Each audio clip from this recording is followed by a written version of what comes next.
All right, we're back to discuss Arrival, and if you saw our review, we all liked it. It's a hard movie to talk about or review without spoilers and without getting into your philosophy or your perspective on what happened in the movie. I guess for me, just kind of going through it a little bit at a time. When I said that the movie starts out slow, what it does is it builds up the suspense to the aliens.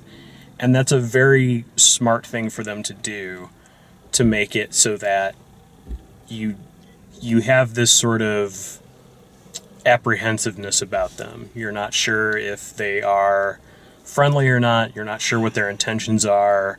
The characters can't understand them. We don't know what's going on.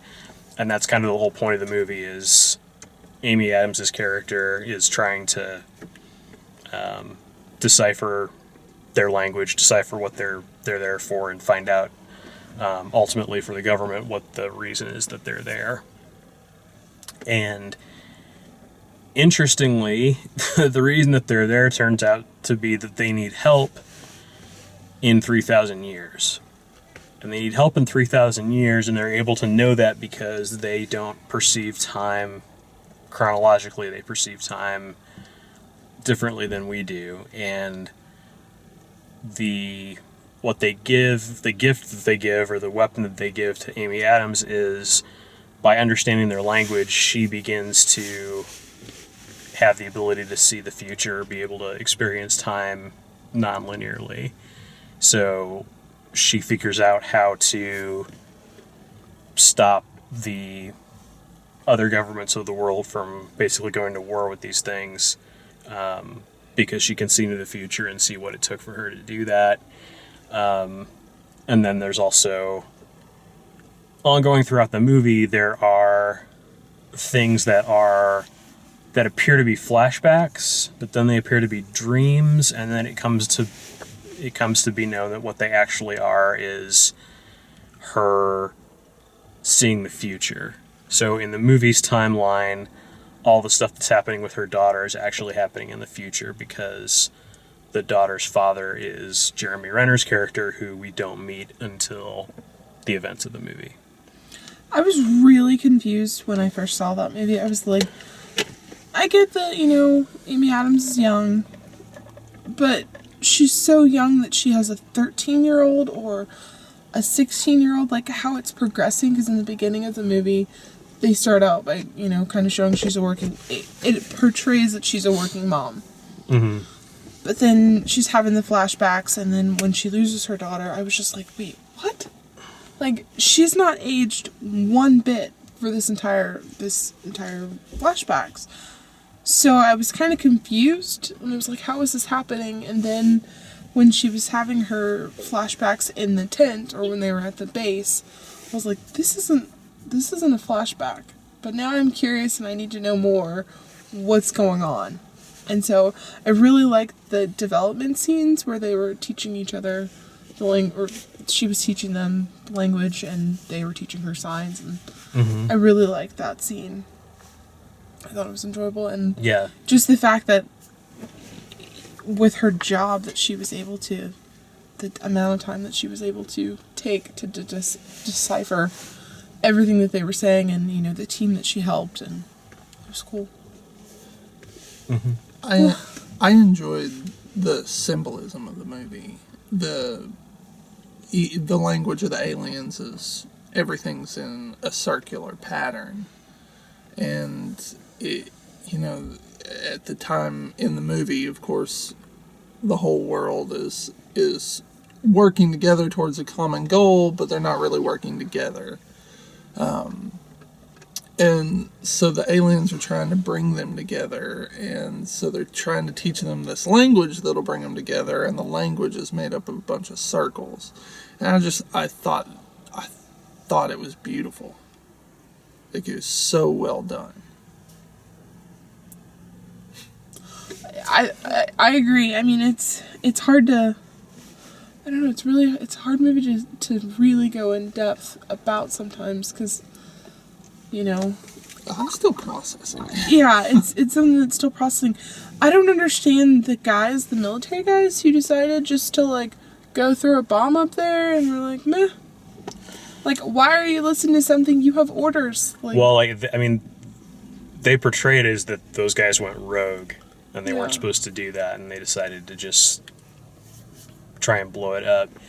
But it's also like the Chinese get their piece of the message and decide that it's a threat, and so they're going to attack it.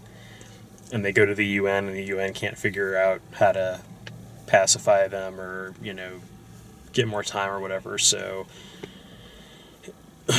they're going to attack it, or they stop talking to it or whatever. And it's interesting too because it doesn't. They don't really explain what the stakes are as far as like if, from the aliens' perspective, if they're attacked, they failed their mission because they won't be saved in 3,000 years by us, because they won't have given us the ability to communicate with them, but also they won't have given us the ability to perceive time perceive time differently. I guess they don't actually come out and say that, because she doesn't perceive all time at once. She basically has visions, is the way that it is shown in the movie. She's either in a trance or she's asleep, or something is happening with her where she's non-responsive for a little while, and then she gets the answer, but she gets it pretty quickly. And that's the thing too, where I think there's people that'll watch the movie and they'll get to that point where, she's meeting the general in the future and he's telling her what to say. And there's people that'll just like, I'm out. This is stupid. Like, then that's not the movie for you. Yeah, if you're immediately gonna write it off, and then don't go watch the movie. Don't waste your time. But if it's something that you have an open mind about and you could enjoy and sit back and relax and kind of, it's provoke. Yeah, I mean it's a challenging concept. Like, how do you even begin to explain what things are like outside of time being something that has a beginning and an end? If time doesn't work that way for the aliens or for people that understand the language, or just Amy Adams' character specifically, how do they convey that to you? And it's interesting in the movie, like, she never has a moment where she, like, says to Jeremy Renner's character, I've had this vision, or I had a dream about something. It's all in her head. Which also kind of adds to this sort of, the whole movie kind of feels like it's dreamlike, because there are scenes that happen where at the end of the scene she like wakes up, and up until that point you're thinking that's part of the actual narrative, but it's not. It's part of her. So it's really more so than a lot of other movies. This is her perspective.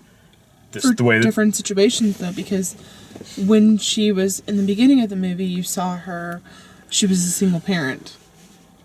And then towards the end, once she kind of understood, that's when Jeremy Renner's She wasn't a single parent. Because that was the future. That was the future. Like, she's a single parent in the future because Jeremy Renner's character leaves her. Because he leaves, because she told him something, but then... Because she told him that their daughter was going to die. Correct. Okay, then never mind. I was just... I guess I was thinking that in the beginning of the movie, that was the future. But I guess he still leaves. So I thought that he would have... It's her vision. It's not... they're not alternate timelines. Mm-hmm. It's not a cyclical thing where this is going to happen again and again. It's and that's another thing that the movie I think does really well, is that it plants all of those ideas in your head, but it doesn't do it in such a way that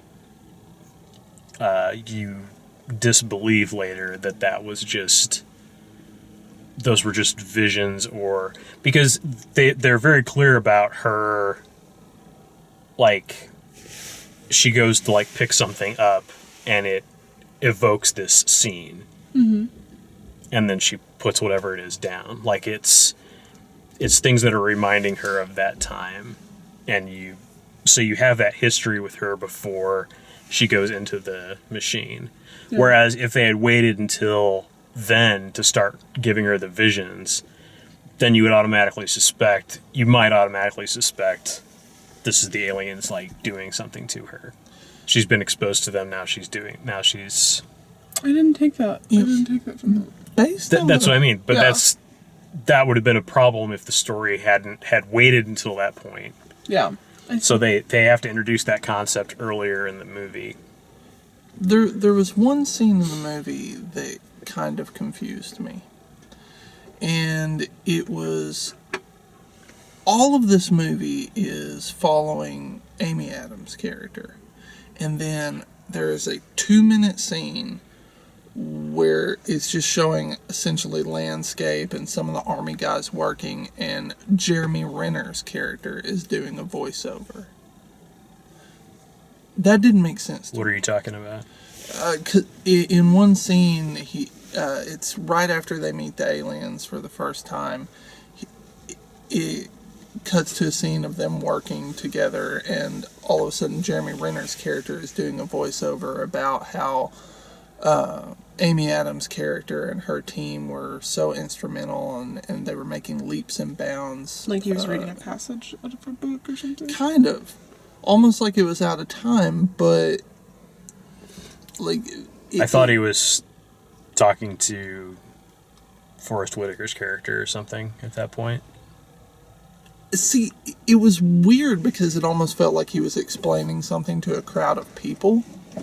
Well, But they never show him in that scene. it was a time passage Yeah, it was like a montage. because they skip way ahead.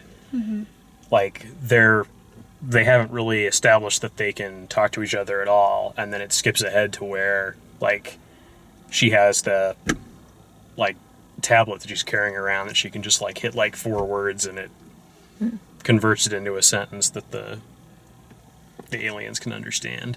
And I guess it just felt weird changing viewpoints like that for just one scene. Right, but you don't, I guess I didn't realize that how much of the movie was from her viewpoint until the end. It just felt like a narrative device at the time to show the passage of time. But what it really was just him reporting. It was him reporting to the general in audio, and what we were seeing visually was their progress. So it's not that the movie literally doesn't show you anything that's not from her perspective. It's just that's where those extra scenes come from, the nonlinear scenes. So yeah, that's my understanding of it anyway. Go see it. Yeah, Definitely. it's one worth seeing for sure. So that's Arrival. If you like the way we do these, please like the video, subscribe, check out all the written and video reviews at DaleMaxfield.com, and thanks for watching.